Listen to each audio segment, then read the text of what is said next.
So this game, we are about to this epic match between those two Australia against France, Spain against South Africa. This is a short.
Hello everybody and welcome back to this magnificent Sevens Stadium here in Dubai as we welcome the world back to the Women's Sevens World Series.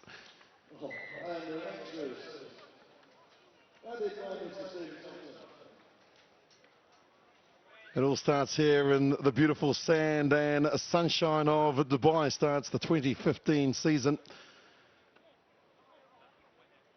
Today and tomorrow round one. And then we head to Sao Paulo in Brazil in February of next year with the same 12 teams. I'll look for some valuable points. It's March of next year and Atlanta, USA will host the third leg of this fantastic excursion. From Atlanta in mid-May, sees us in Langford, Canada for the first time.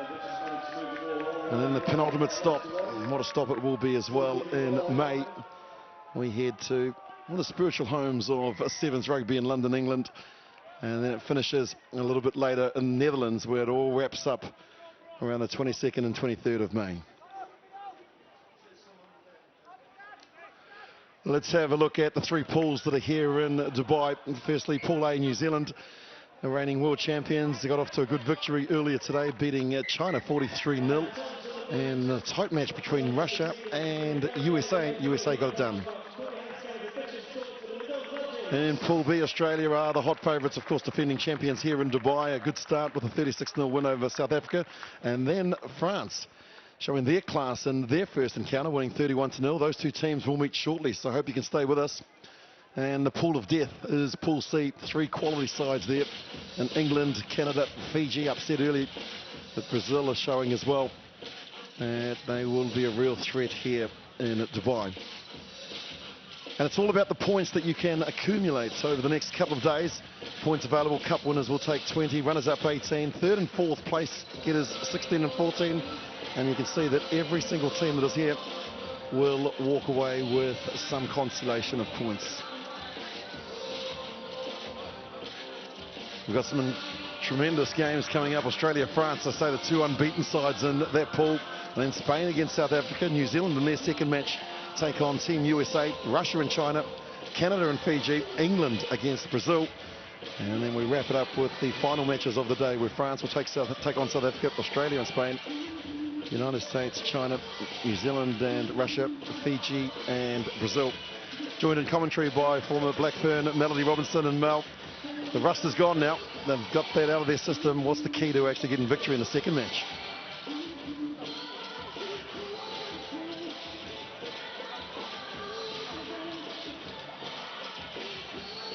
Day. Don't worry about conserving the energy. Put 100% into every match. Everyone counts, no doubt about it. Some of the sides started with a lot of energy and intent. Australia and France playing next. They certainly did that, having big victories. I thought the French, well, they could be the surprise team in this Dubai Sevens and also World Rugby Women's Sevens Series. Who knows? I mean, they've finally started to concentrate on sevens as opposed to the 15 side game, and wow, they really impressed me. So confirmation in Pool B, the second match for these two sides. Australia taking on France. And Australia lead the series of 4-0. They last met in Amsterdam of this year. Good victory there by the Australians, 24-5. Parry, Williams and Dalton, so a very similar starting seven that we've seen from head coach Tim Walsh. Tanigata, Kaslik, Quirk and Cherry. And France going with the 7 players as well that earlier trounced their opponents in Spain 31 points to 0. Some of the carries, top performers here as well, Mel.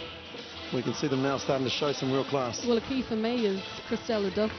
66% of her restarts France has regained. Now, what a weapon that is to have. She's been really accurate. She pushes up high. The chasers are on hard. And it is a big reason why they played so well, because they just got the ball back on their own kickoff. So, coming out to the field now, Australia, of course, they made a huge impact last season. She ended up second on the series table, just behind New Zealand. The key with the Aussies is that they're very much like the Kiwis in the way that they play. They grow up watching the oval ball games like league. They play touch rugby, they watch rugby union, and it's kind of like they learn it, and they're very instinctive when they play.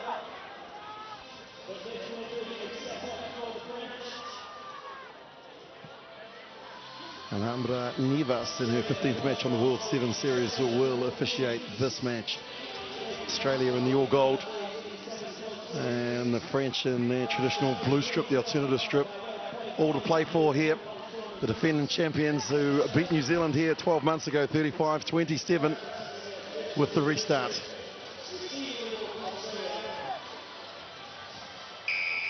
On debut, 21-year-old Chloe Dalton gets us underway with a nice high kick that's held there.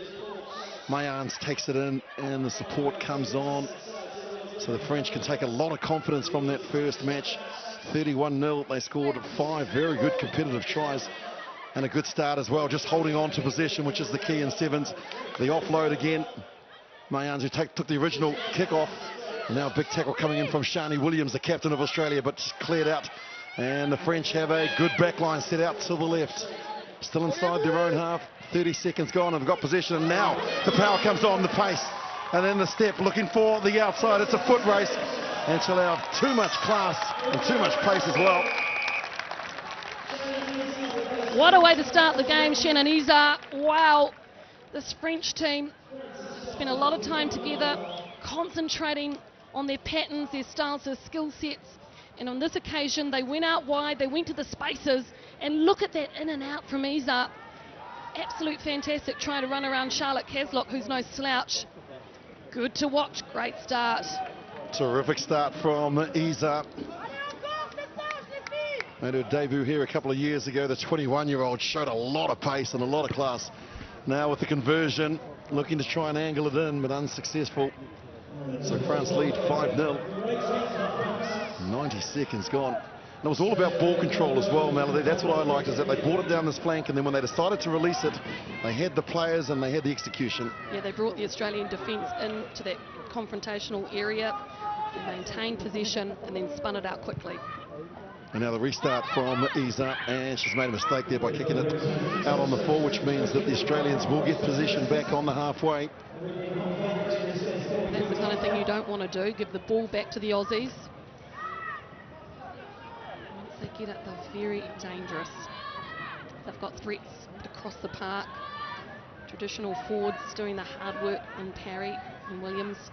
But of course, the young lady with the ball in hand, Kaslik. Here is Kaslik, nominated 2013-14 IRB Player of the Year in sevens, and so decoy runners means that there's space on the outside, and that's where they go through Cherry. Cherry now releases the ball to Dalton, who goes into contact. 30 out, quickly recycled Australia. Dominant and in possession, Parry. She gets it wide. Kaslik now, she was not afraid to take the ball into contact, but just the offload there means that it's been knocked on, and possession and advantage here for the French. The release is called. She's held on too long, no advantage. And the Australians want to go on with it. Kaslik straight away taps and goes. Numerical advantage here on the right-hand side, but Iza had to make that tackle. She came in off her wing, and it was a good tackle too. It was effective. Parry just gets rid of it. creates some space on the outside, and now the Australians have a chance. Tonigata pushes off the last defender and races around. Australia showing their class and striking back. Well, despite the fact that the attack originally broke down on the left-hand side of the field, as I mentioned, threats across the park, and this young lady, Tonigata, usually plays in the centre position, in the wing. She's also got a rugby league background. She used to play for the Aussie team called the Jillaroos. She went to the Rugby League World Cup. She knows how to hit onto the ball, and she showed plenty of pace. This for the lead as the conversion is successful, and Australia leads 7-5.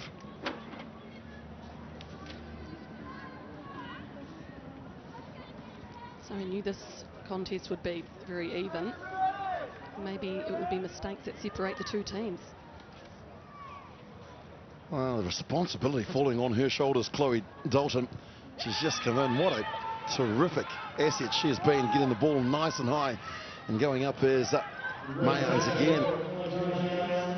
Mayans just keeping her eye on the ball. That's been a real feature of this French side.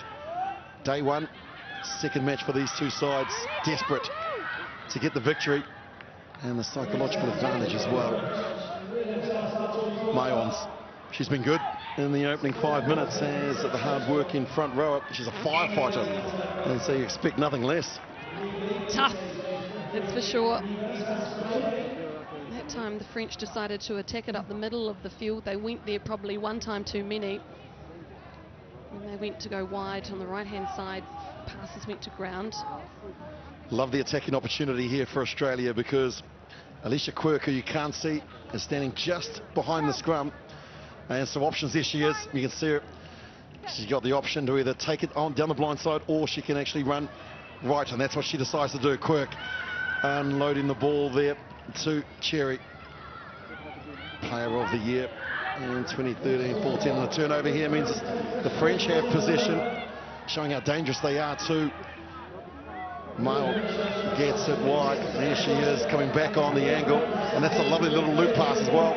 Runner coming in, and the player's been taken out. The referee says play on. No problem at all. Lovely little step there as well from Holter. Mayans, she's been involved in everything. And a lovely little offload too. Glasinot, the overhead pass. Mayans just couldn't hold on to the ball, and so Australia have possession. They've been called out, the Australians, down the blind side here, and had that pass stuck, it was looking dangerous. Well, they missed a tackle there. One missed tackle is basically it will basically give France the advantage, and they can make it whole.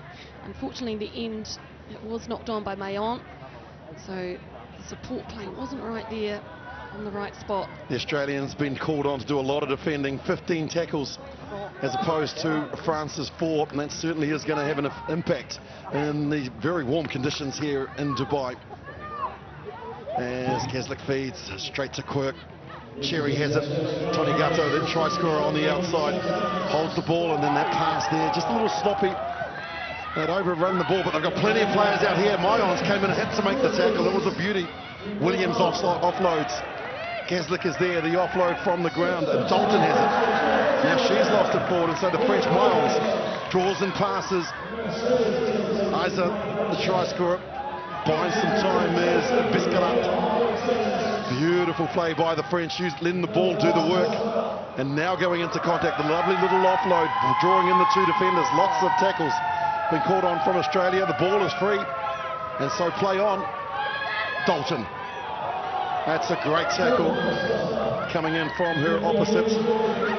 Londonus. More mistakes from the Australians means that the French will have the last say. Cleared quickly.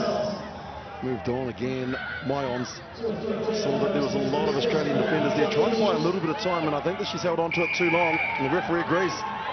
Mayon got isolated there, and Australia move it quickly. Williams takes it and passes on to Parry. Parry now looking on the inside, the offload. Keslick backs her pace. The step.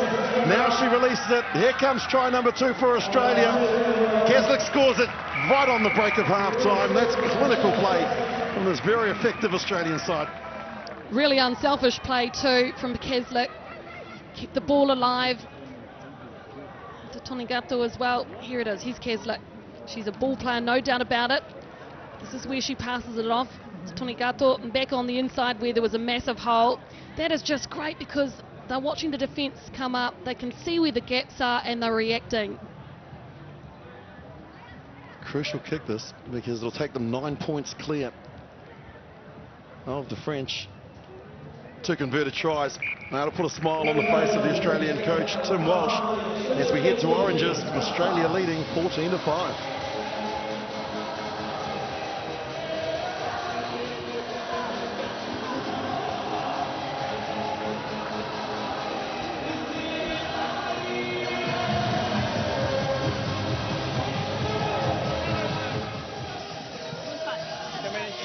So they're going to run the same whole stuff with their offloading. I think you just said that. Making sure that they good those tackles and the next play's out of cover off. Okay? We're going to make 2, 3, 4 tackles. We're going to be flying into the rough, okay? We're going to turn it over in 3 or 4 phases, okay? And then we stay composed in attack, right? Play fast, right? Yeah. Sit in them, play fast, play with it, right? Then they can press that tackle. Okay, it's fucking quiet out. Yeah. And this looks to pull out. Look to evade the contact. We've got numbers every time. They're sucking over to the ball and we go get deeper, hit our short line, and let Charlie play out the back, right? Same platform as before, okay? Our defence connection. Right? Making sure that area is absolutely secure, okay, and then attacking it. Right? So we want some more ruthless aggression there, okay? Melody Robinson, you can never ever question the passion that the French have for this game. What's the message? How do they get back in this game? Look, I would guess that he's telling them, yep, sure, the offload game is working, we're making half breaks, but just that very last one, you're pushing it. At that point, you've got to make the right decision and decide to go wide where there is a little bit more space to play in. I am impressed by the French team. They're really giving it to the Aussies. Don't forget this Australian team is expected to be one of the favourites here. They are defending champions.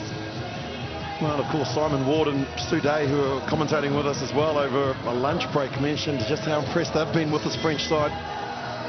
Just an experience at time where the ball needed to go wide and they've held on to it. So this would be a real ball over if the French can actually hit back, and they need to score next to keep it competitive.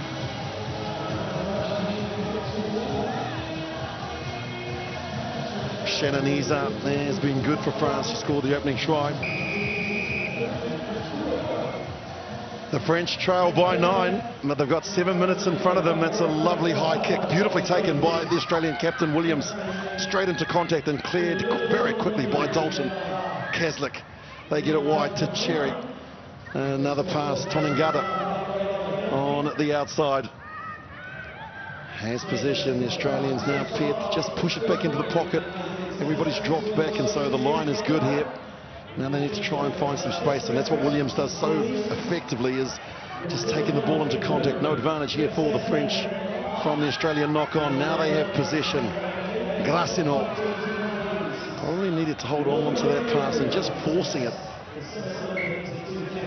I think they took the right option by going the short side, because Australia already had their defensive players lined up on the open. But it's just the execution. Don't panic. Take an extra half a second and make sure the pass sticks. 4 missed tackles for both countries. Australia have been called on to make a lot more, so possession has certainly been in favour of the French. Not so much on the scoreline. Some changes for the Australians. On comes Amy Turner. She was a dump truck driver in Australia, the Tokoroa-born New Zealander. Now a full-time contracted member of this Australian Sevens team. What does a dump truck driver do? Drives a dump truck. Fair enough too. Around goes Keslick. And his position, the counter-ruck comes in, but no real advantage to the Australians right from the get-go. Quickly taken by Parry. Gives it to her captain, and now they give it out to Turner. Turner out to Cherry. Cherry on the outside. Plenty of pace. Here's the late cut from Toningata. Now she puts on the burners. Toningata, has she got enough pace? The chase coming on. She's done brilliantly to hold her in as well. The offload there, Williams. There's all good captains running a fine line to support. Keslick has it. And she's lost it forward. So now the French in possession. They need to push it wide. There is a player on the outside there. They needed to get their ball out a little bit earlier. And now get on the outside is Isa. copybook tackle there from Cherry right around the bootlaces. And the Australians are going to get possession here. Quickly popped up into Quirk. Quirk, too much pace. Good night, nurse. Quirk's in. Well, quite simply, the French defence did not react to the situation there when there was the turnover and the Aussies got possession. They needed to push up because it gave this young lady, Alicia Quirk, just too much space, and it was a straight run to the line. She's known as the fittest player in the team. So see here, it was 3 defensive players from France. They needed to cut down her space. They didn't. And Quirk, well, she moved into third gear and cruised over. Yeah, she barely got out, but barely got out of second gear, did she? She is quick. I love the work from the big players from Australia. Parry, Williams, and also Dalton. Lovely soft hands there from Shannon Parry. She just got the ball and knew that the space was where the support was to the fittest player. She delivered it, and the Australians hit back again, leading 19-5. We talk about fit players in this game because it's all about repetitive speed. You might not be the out-and-out quickest, but if you can keep the same speed during the whole 14 minutes, it gives you a huge advantage. Well, the other advantage Alicia Quirk has is that she speaks fluent Japanese and French. So she's probably talking to them in French as well, been out on the field. As the Australian try scorer now, more possession. Here's their captain, turns on the afterburners and big and strong, stands up, buys a little bit of time. Caslick comes in. They need to release it. They've got the numbers out to the left, have Australia. Williams clears it. Tonigata gets it out to Turner. Big defence coming in from the French, as you'd expect. Possible turnover here, but now they've got it back. And a lovely pressure coming in from Londonus. That ball looks like it's gone forward, and it has. Yeah, the French counter-attack when there's a turnover probably hasn't been as fluent as it should be. It's an area of the game you really need to practice and focus on. What you're going to pull out there once you get possession back. And basically you should move it away from that breakdown area because you know you're going to have numbers. Well, they finished 8th in the World Sevens Series last year. Were France. Runners-up, Australia, the bridesmaid yet again, looking to try and go one better in 2015. And some running repairs coming on from Australia. Quality players coming off the bench. Penatani, Etheridge, and Pilide. And of course, Elliot Green is out there already, but yeah, Pilete, who you mentioned there, she's another Australian touch rugby rep, another ball player, so keep an eye on her in the number 6. It's all about impact from the bench and overstepping the mark there. Too quick, too eager were the Australian forwards, and wanting to get on with the game very, very quickly. There's Biscara. She's come off the bench as well and made an impact. That's not through the gate, that's illegal. French looking to try and score a couple of quick tries. They get it wide, and here's an opportunity. Londonus, one to beat, feeds the ball inside. It's still in play. Just a metre short now. Players are there. Ledouf has it. It's got to be used. Ledouf, lovely little offload, and that's a brilliant try to France. Goulion from Perpignan down the left-hand flank. No one in front of her. Good response by the French. That was lovely to watch. The pass was beautiful initially, ran onto it. I think it was Iza, but just here, this is experience. They've played plenty of 15s rugby, classic 15-a-side. Short ball, runner off the ruck, over. The all-important kick as well, because this will bring it to a 7-pointer. And unfortunately, it's a 9 points. Look at the body position here. Great communication, the offload. She kept her body infield. That's a lovely angled camera shot.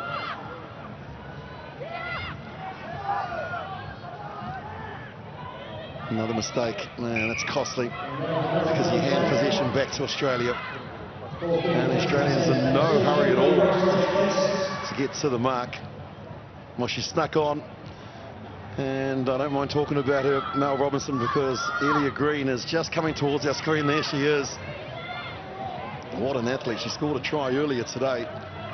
Suva-born sprinter.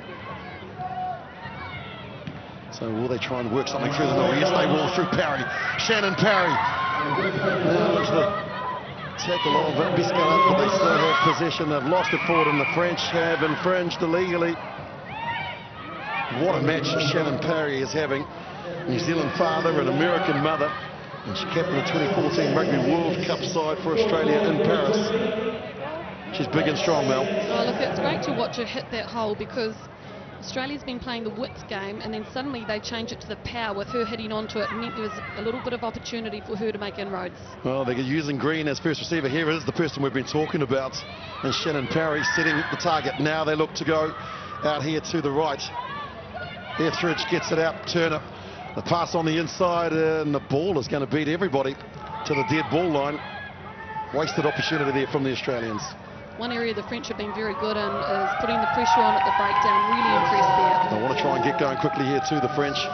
Opportunity here, the quick tap. And the French will have the final say in this, the second match for these two sides holding on. And now the Australians will probably try and look to get it wide. Do they save petrol here for their last match? No way, they're Australians. They're going to play right to the end. A little bit of footwork. And now into contact. Clean out is good. Kaslik has it. Gets it out to Parry. Has a play on the outside. Green. Her first opportunity with ball in hand. Steps. Power. Pace. And she's over. Ball in the wrong hand, but who cares when you run that quickly? She is a player of the future. There's Elia Green. That's her second try in Dubai. I think it's pretty clear that the coach has said to his team, get the ball to Elia Green as fast as possible, because Shannon Parry could have actually gone up, drawn and passed and make it easier on this young lady, but she didn't need it. She's that strong.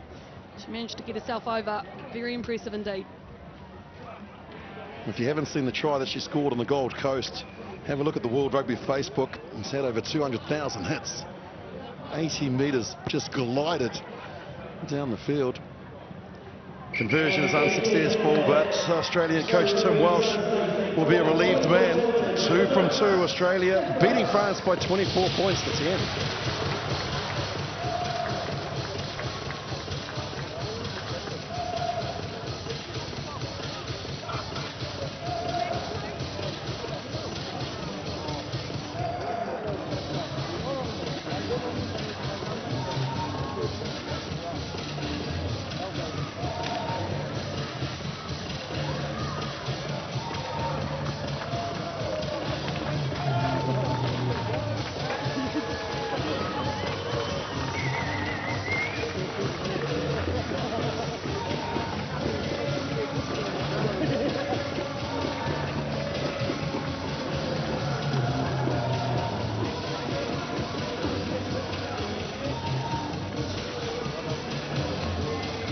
So next up we have two teams still looking to break their bagel in this year's competition. They really were put to the sword by their oppositions.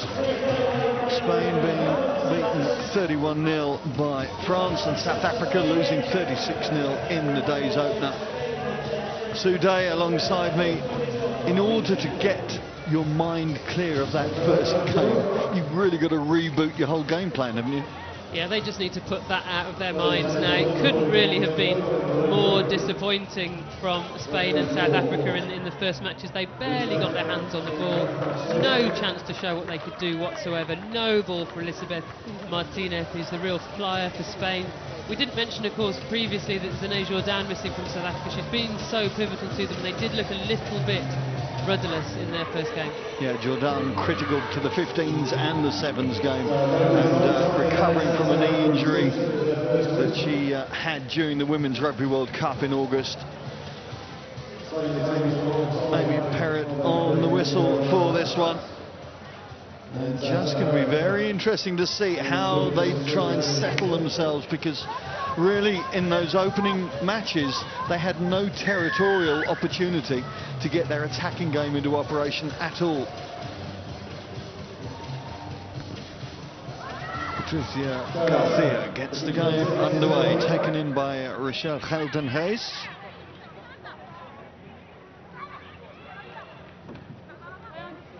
All a little bit frenetic, and you wonder in their minds how they're just trying to focus on what their coaches have told them. Really got to work very hard. There's Berta Garcia getting her first start of the tournament. Good continuity showing, and there is the first try for Spain. It's come from the captain, Marina Bravo, and the perfect start for the Spaniards. Yeah, much better start for Spain. They were very, very scrappy in the first game. Looked a little bit frenetic at the start there, but managed to keep their composure. Ball into the hands of Marina Bravo, one of the most experienced players, and a huge gap just opened up in front of her, and she didn't need asking twice. You talk about experience, Sue, and you look at this Spanish side. I think they're one of the oldest on average age, over 27, which is unusual for the women's sevens game now. But they have had consistency over the last few years, so that experience could be very useful to keep them focused on what they need to do. That's true. With that sort of experience on the pitch, you really ought to be able to put poor performances out of your mind. Garcia, Del Pan, Casado, Bravo, both Garcias, they've all been playing a long time, played a lot of rugby together at the highest level.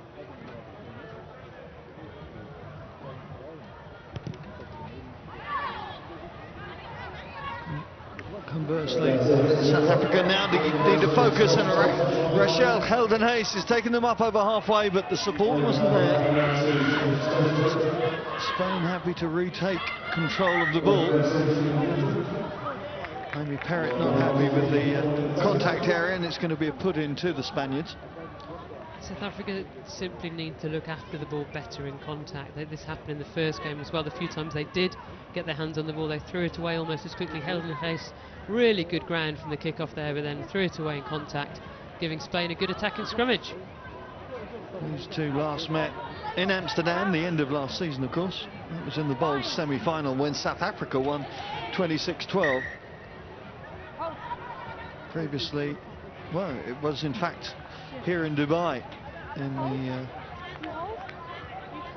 tournament 2 years ago when Spain won the first game 5-0, but back came the South Africans to win the Cup semi-final, as it was then, 1917. So if history helps, then the South Africans should feel good about this competition. Right now, it's all been about the ladies in red. Good width on the ball. Casado sets the ball back, but the referee's whistle stops play for a knock-on. Yeah, both teams giving the ball away in contact. You have to look after that ball in contact, keep both hands on the ball, look after it. It was initially a very well-worked first phase move from Spain. They moved it one way and then straight back the other way before Spain had their defence organised, but then a simple knock-on in the tackle. We mentioned before, Sue, that the coaching scenario has changed for Spain with Tommy Garcia Menendez being replaced by Jose Antonio Barrio. Barrio obviously hasn't had a lot of time to make a lot of impact on this, so it's a matter of almost playing it on the hoof, isn't it? I would think more. If you've only been in post for a couple of weeks, you just don't change anything. You let the girls carry on playing the way they've been playing, and then you gradually make changes. Trying to change everything a couple of weeks before a big tournament like this is absolutely the wrong time to do it. Yeah, the focus in Spain has been on the 15s game over the last few weeks and months, so not an awful lot of sevens prep for those ladies. Yeah, and they're not playing natural sevens at the moment, Spain, which is not what we expect to see from this experienced sevens side. It looks like a team that's been playing 15s recently and popped back into sevens. Blakey hits a target, but was there a knock-on? No, officials say play. Captain Marithe Pina sets the ball back for her back line to try and work. There's Lorinda Brown, a key centre in the South African 15s game and a key cog in their sevens team too.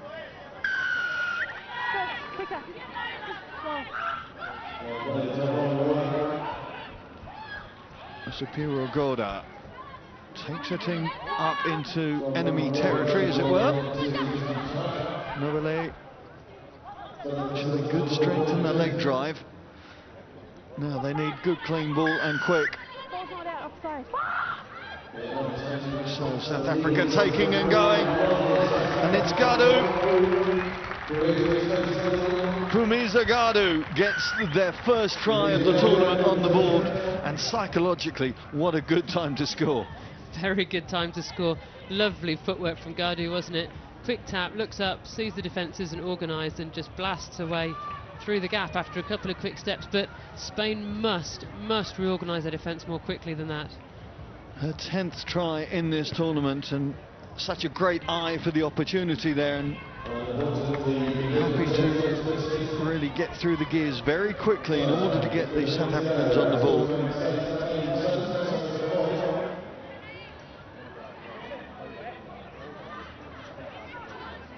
So 1 minute left of this first half, and we'll say it, we've said it before, we'll say it again, the restart critical as you go into the last minute, particularly before the break. Marina Bravo waiting under where you'd expect that kick to land, one of the most experienced players on the Spain team, over her head. Well, Spain executing the exit, but it's being hemmed in inside the 22. Good pressure from South Africa. Now, can they make something of this? Brown invites Goddard to come back in, step again, tries to get through the gap, releases the ball, and it's Gadu again. Well, 2 tries inside 2 minutes for South Africa, and suddenly they're in front, and deservedly so for executing opportunity. Yeah, Spain putting themselves under all sorts of pressure, little snap passes, snap offloads that they don't need to make. They're just getting very, very crunched up, Spain, not giving themselves space. And ball comes out to Golda, and then just manages to get the ball to Gadu, who got the previous try as well, but all came from simple errors by Spain, and we've just seen too much of that over the last few tournaments from them. A conversion from Captain Pienaar to finish things off. Well, she'll be happy with her lot, and so will the coaches, because with that brace of tries before the break, it's South Africa that lead at half-time, 10 points to 7.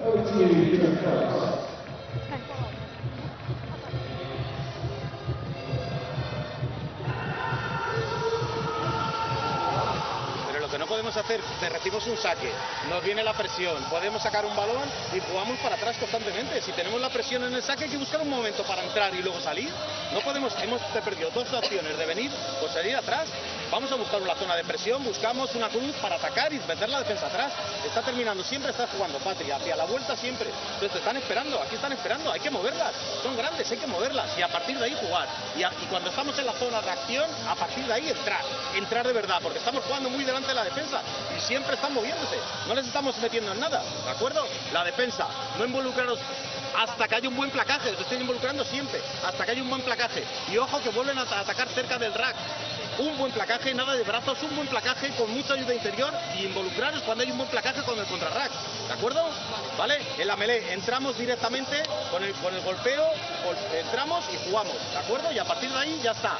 Podemos entrar en el agua, Patri, en el agua vienes tú en corto, no te quedas a la vuelta, ¿vale? Te vienes aquí dando una opción y Marina se va atrás. No, pero ha habido una vuelta y la has cogido. En la una que hemos hecho estaba así esperando a la vuelta. ¿Vale? Estamos, va chicas, va. Hay que ir, ¿eh? Va. Venga, va.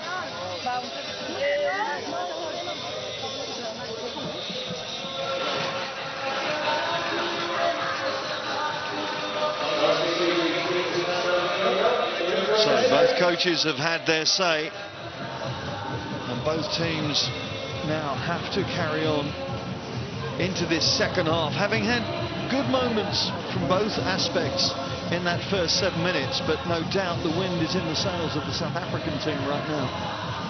Yeah, absolutely. The momentum from getting those 2 tries before half-time.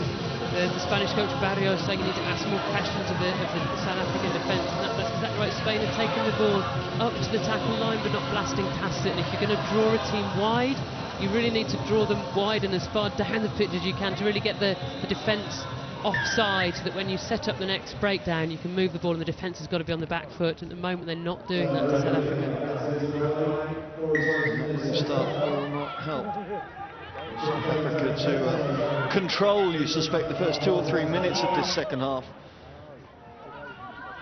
South Africa, of course, one of the 4 new core teams. If this is your first opportunity for catching up on the women's sevens tournament this season, there are now 11 core teams, of which South Africa are one of the 4, the quartet of new core teams, including France, Fiji and China, who qualified from the tournament in Hong Kong in September.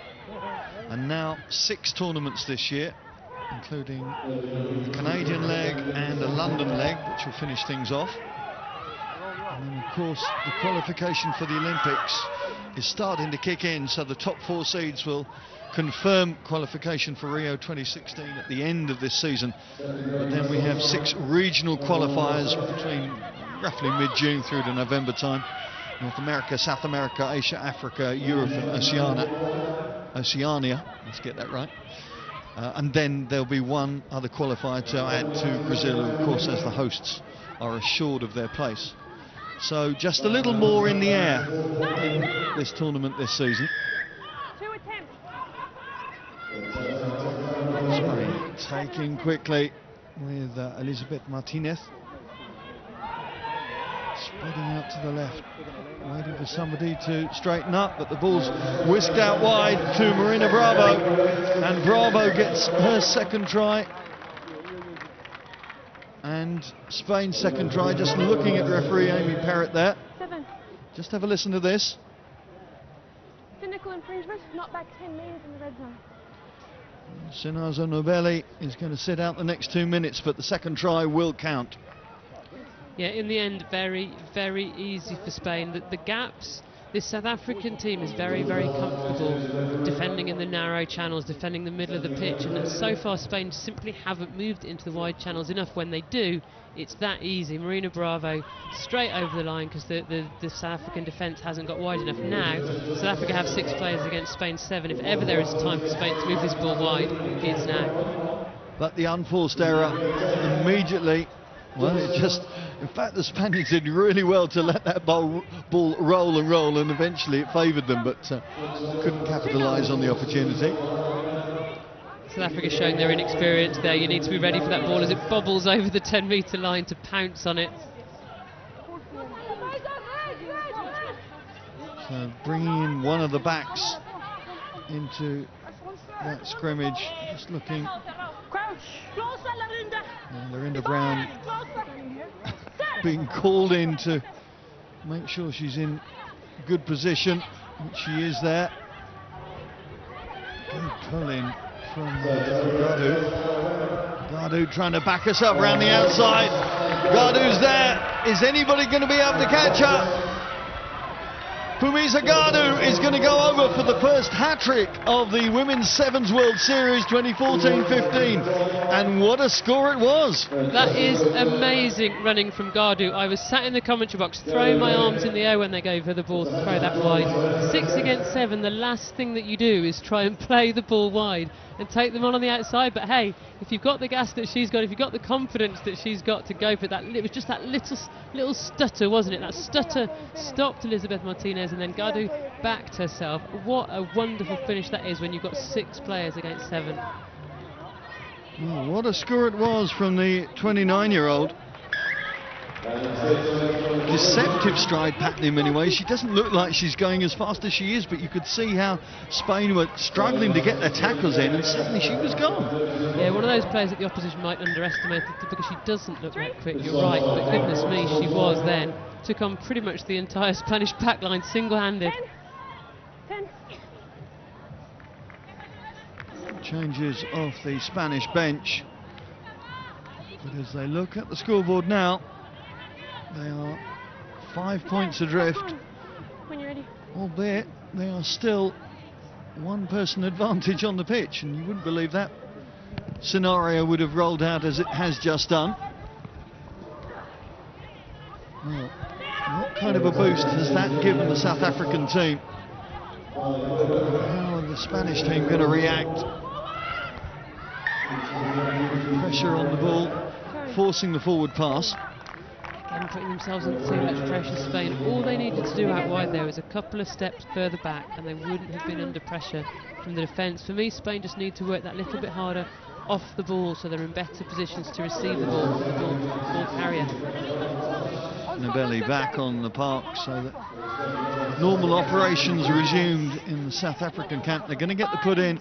Lorinda Brown coming across to this near right-hand side.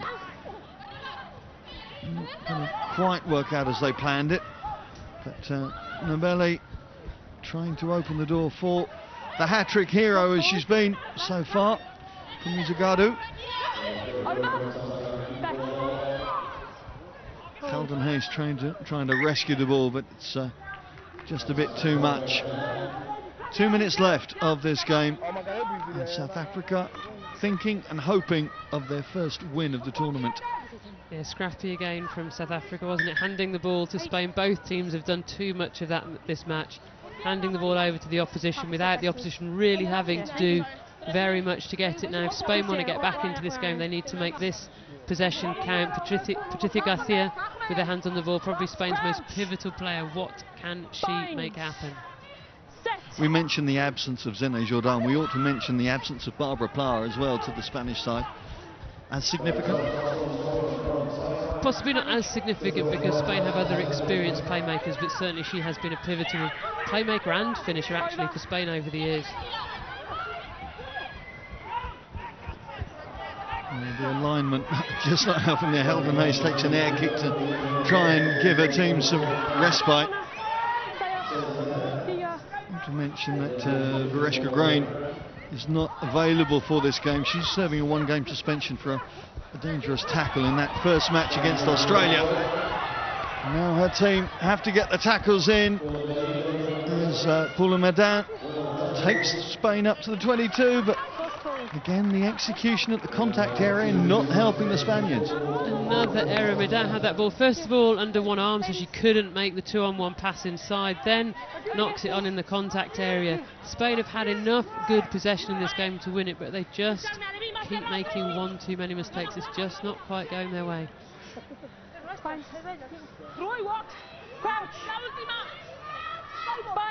So an opportunity for South Africa to run this game out and make sure they get victory, but it's gone against the head. But it's going to be penalty time for Spain, and here they move into last chance saloon as the clock ticks towards 0. Can they execute opportunity from this one? The tackles come in. Ball is there once again for the team in red. The little kick through from Garcia. Who's going to get there first? Well, the hands go up from Irene Schiavo. The call. I think she's given the try. Certainly the way that Spain are celebrating, tries given. It was very, very hard to see from here.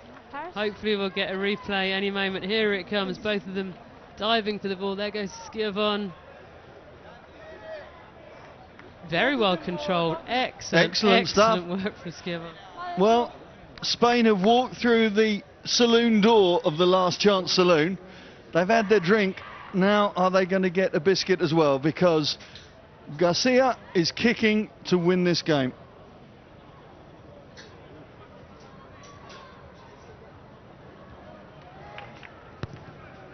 Oh, just hooking it.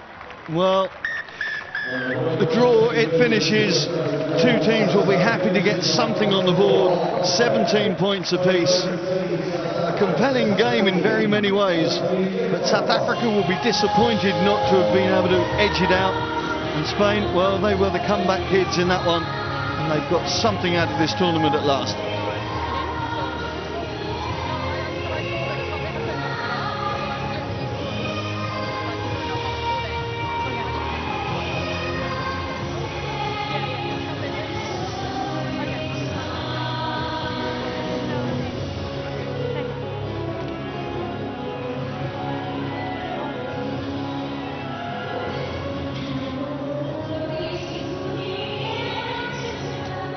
Match number 9 is up next, where New Zealand, the world champions, taking on Team USA in Pool A.